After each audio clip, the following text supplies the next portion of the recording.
오늘 하나님께서 우리에게 주신 말씀은 로마서 8장 32절 말씀입니다. 우리 다 함께 이 말씀을 봉독하겠습니다. 시작. 자기 아들을 아끼지 아니하시고 우리 모든 사람을 위하여 내주시니가 어찌 그 아들과 함께 모든 것을 우리에게 주시지 아니하겠느냐. 아멘. 저는 며칠 전 미국의 한 복음주의적 침례교회를 담임하고 계신 존 파이퍼 목사님의 경건 말씀에서 이 제목과 본문을 발견했습니다. 오늘 제목은 의문형으로 성경학교에서 우리가 한 번쯤은 듣고 대답했던 질문일 것입니다. 누가 예수님을 죽였습니까? 로마 병정들인가요? 그들은 분명 주님을 희롱하고 채찍질하고 십자가에 못 박고 주님의 옆구리를 창으로 찔렀죠.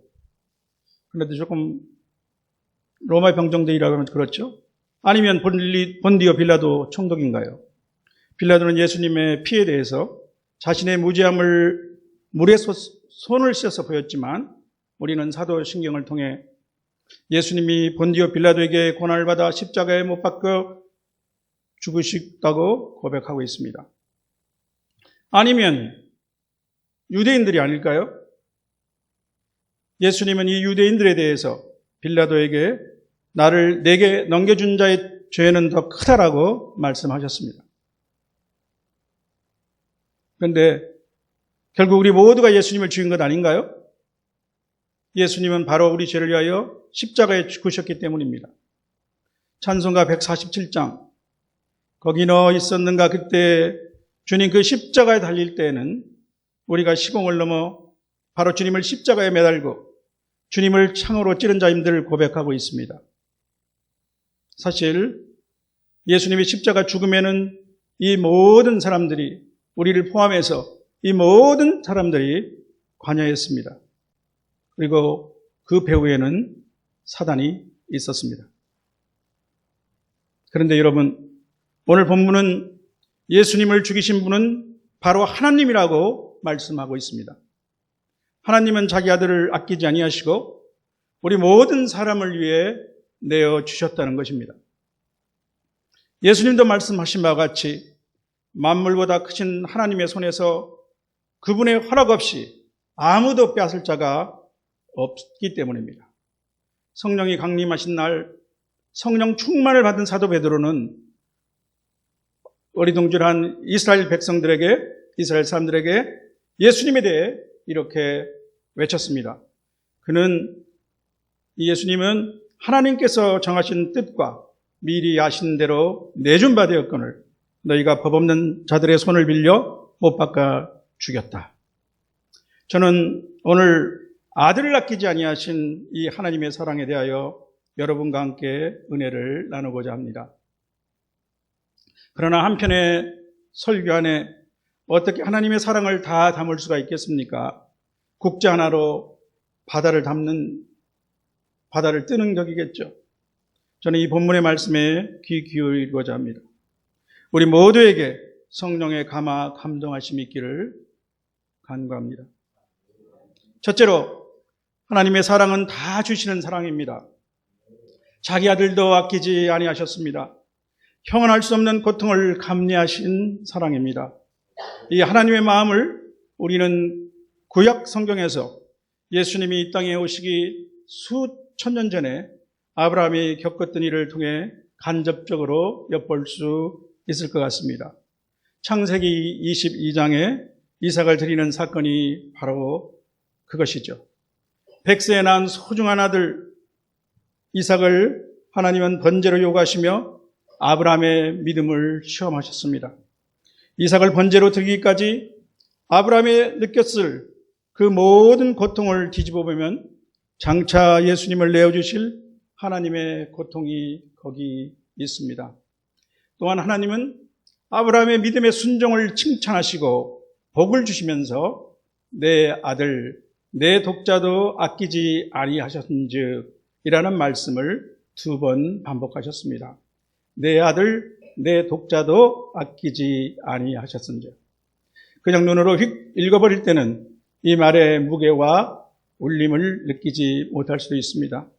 십자가 위에서 엘리 엘리 라마 사박다니, 나의 하나님 어찌하여 나를 버리시니까 라고 부르짖는 아들의 절규에도 침묵하셨던 하나님의 대답은 어쩌면 우리는 거기서 들을 수 있을 것 같습니다.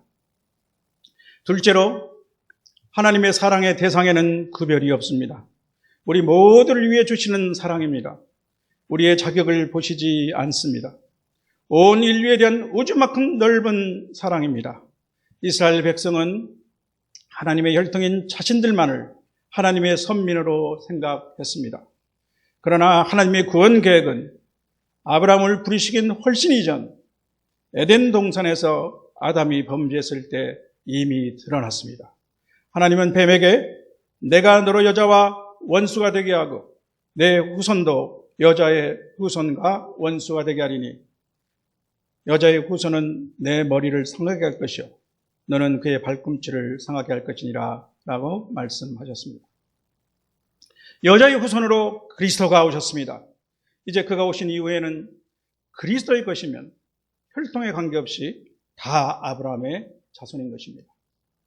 그리스도 예수 안에서는 유대인이나 헬라인이나 종이나 자유인이나 남자나 여자나 다 하나일 뿐입니다. 교파의 차이 또한 중요하지 않습니다. 그리스도 안에 있느냐 밖에 있느냐가 중요합니다. 그런데 교파 간 실질적인 차이가 무엇인지도 알지 못하면서 자신의 교파만을 고집하는 사람들이 있기도 합니다. 자기가 속한 교회에 자부심을 갖는 것은 필요하나 우리 교회, 우리 교단주의가 되어서는 곤란하겠죠. 저는 복음주의적 선교회에서 예수님을 처음 만났고 이후 국내를 오가며 한인교회로 순복음, 성결교, 장로교, 감리교, 침례교 등 여러 교파교회를 다녔고 또 외국인 교회로 초급파교회, 형제교회, 오순절파 교회 등에 출석한 경험이 있습니다. 교회마다 예배 스타일 등 비본질적 요소 또한 소지하는 국가의 문화적 요소 등으로 해서 다소의 차이는 있었지만 복음에 대한 이해 등 본질적 요소에서 전혀 차이를 느낄 수 없었습니다. 완전한 동질감을 느꼈습니다. 그래서 저는 장차 천국에서도 동서고금을 망라한 다양한 스펙트럼의 성도들을 만나고 그 안에서 전혀 어색하지 않을 것이라고 하는 확신과 그리고 기대를 갖고 있습니다. 세 번째로, 하나님의 사랑은 먼저 용서하신 사랑이십니다. 죄로 말미암아 하나님과 원수되었던 우리를 여전히 사랑하시는 하나님이 먼저 용서하고 화해하신 것입니다. 성경은 그래서 이렇게 말하고 있지 않습니까? 사랑은 여기 있으니 우리가 하나님을 사랑한 것이 아니요 하나님이 우리를 사랑하사 우리 죄를 속하기 위하여 화목제물로 그 아들을 보내셨습니다. 그러나 세상의 많은 사람들은 극심한 역경과 고난, 가난, 불행, 질병, 전쟁의 참화 같은 것 앞에서 때로는 하나님의 존재나 하나님의 사랑에 대해서 의심합니다. 아예 부정해버리기도 합니다. 하나님은 눈에 보이시는 분도 아니고 사실 하나님의 사랑은 예수님을 만나기 전에는 아무도 알 수도 느낄 수도 없기 때문이죠. 600만 명의 유대인을 학살한 홀로코스트를 목격하며 인간성 자체에 대해 회의를 갖게 된 서구의 많은 지식인들은 하나님의 사랑을 의심했습니다. 우리 한국인들도 당장 6년 전 300여 명의 학생들이 좌초된 배 안에서 젊은 생명을 수장당하는 것을 속수무책으로 지켜보았고 하나님의 무심함을 탓하는 희생자 가족들의 애국을 보고 들었습니다. TV 등을 통해서 또 많은 사람들이 겪고 있는 끔찍한 고난을 접하노라면 선뜻 하나님은 사랑이시다라는 말을 하기 어려운 때도 있습니다. 그러나 성경은 이렇게 단언하고 있습니다. 우리가 아직 죄인 되었을 때 그리스도께서 우리를 위하여 죽으심으로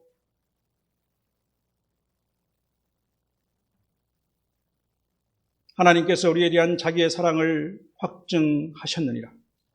하나님의 사랑에 관해 이보다 더 크고 분명한 증거가 어디 있겠습니까? 이 말씀 앞에서 하나님이 우리를 사랑하시는지에 대하여 어떻게 더 의심할 수가 있겠습니까? 우리는 우리에 대한 하나님의 사랑을 확신합니다. 또한 성령으로 말미암아 하나님의 사랑이 우리 마음에 부은 바 되었습니다. 주님은 우리가 회개하기 전, 우리가 아직 죄인이었을 때 우리를 위하여 십자가에서 죽으신 것입니다.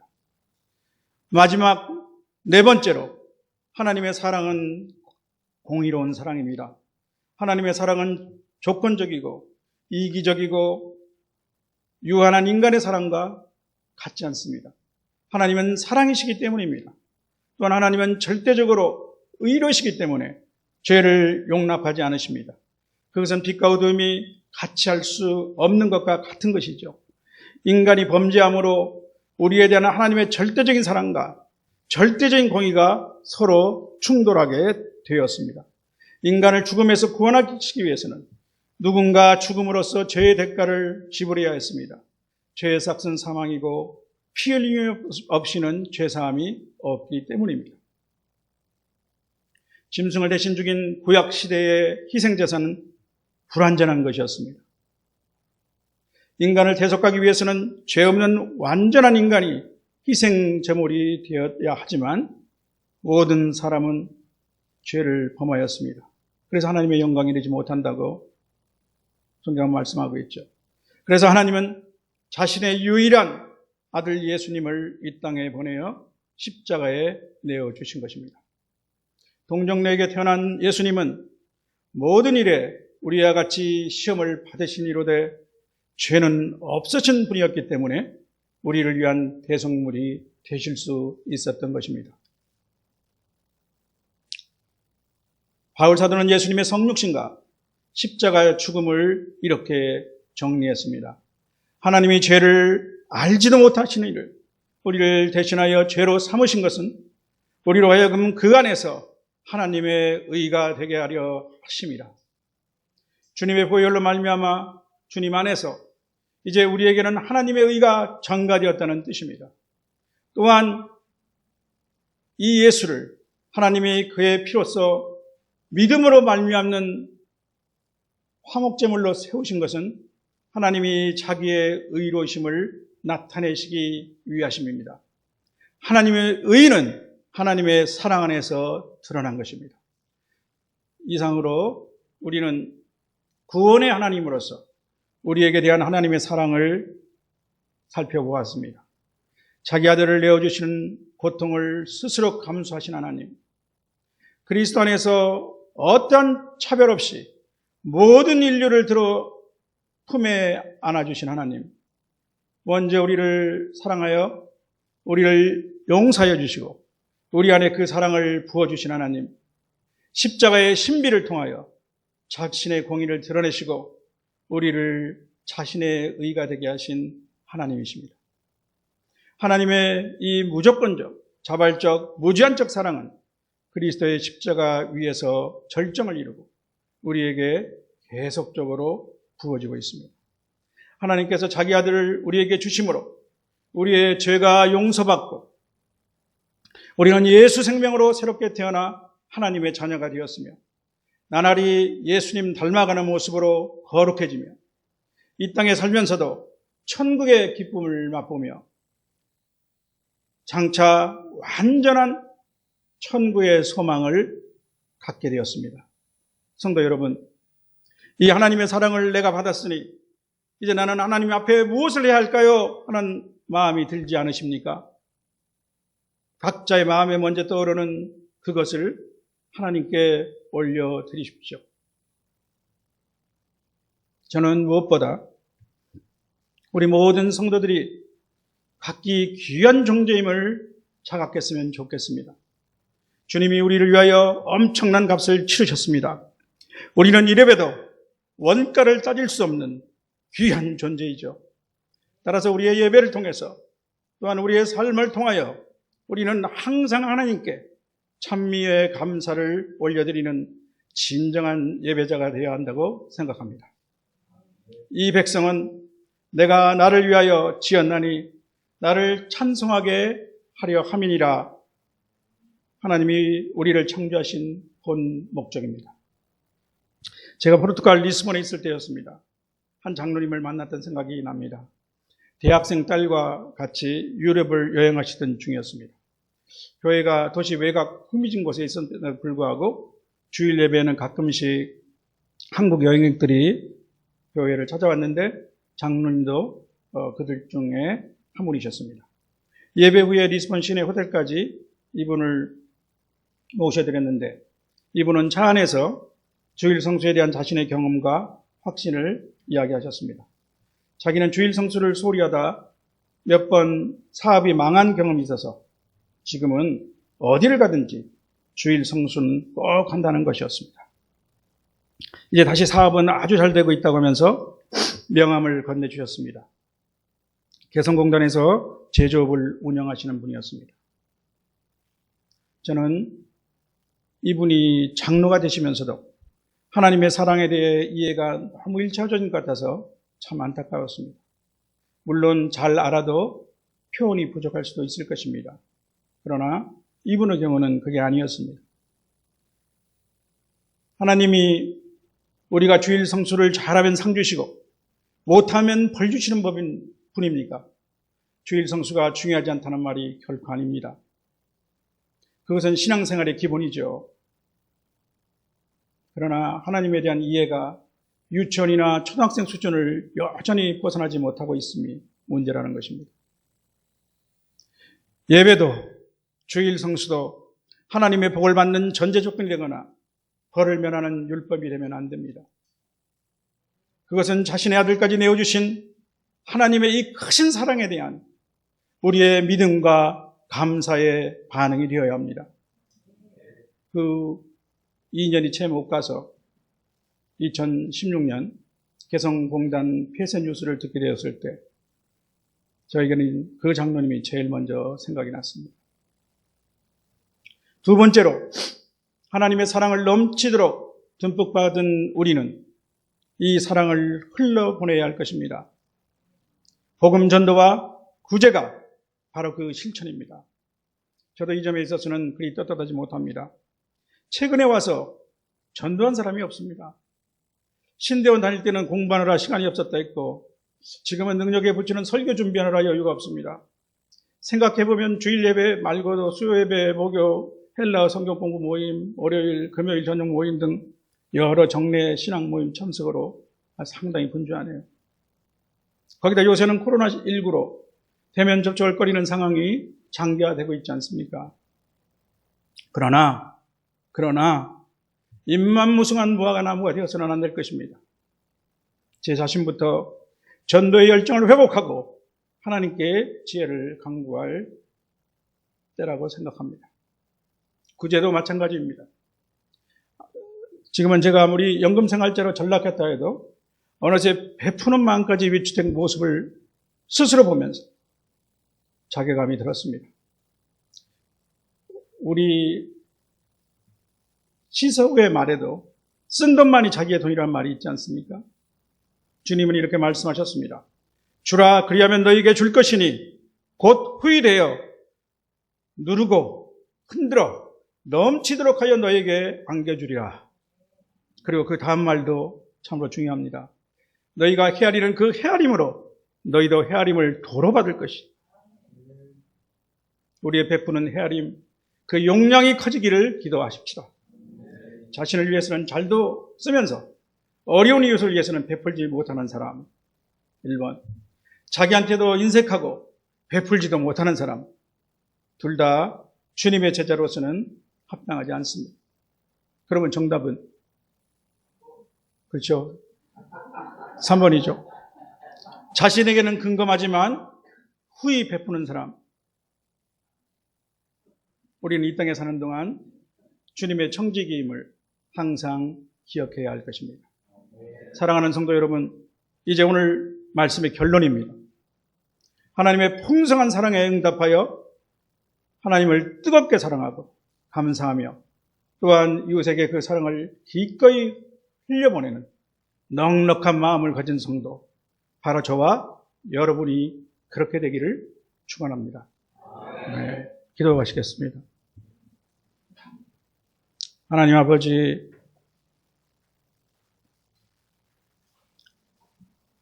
우리를 사랑하셔서 아들을 아끼지 아니하시고 내어주신 하나님, 우리의 모든 상황을 아시면서도 우리를 여전히 사랑하시며 먼저 화해하신 하나님 아버지, 우리가 오늘 이 하나님 아버지의 사랑을 생각하며 하나님께 영광과 찬송을 올려드립니다. 항상 이 하나님의 사랑이 성령으로 말미암아 저희들 마음에 부음받았다고 하셨사오니, 하나님, 저희들이 이 하나님의 사랑으로 주변을 바라보게 하시고 저희보다 못한 자들을 바라볼 때 아버지, 저희들에게 그리스도의 마음을 주셔서 그들을 사랑해 가시며 덮을 수 있도록 인도하여 주시옵소서. 저희들이 말씀을 듣고 그냥 은혜 받고 흘려버리는 사람이 아니라 이 말씀 속에서 저희들에게 말씀하시는 한마디 하나님의 음성을 들을 수 있도록 도와주시고 저희들의 삶이 변화되게 하여 주시옵소서. 감사하며 우리 주 예수 그리스도 이름으로 기도드렸습니다. 아멘.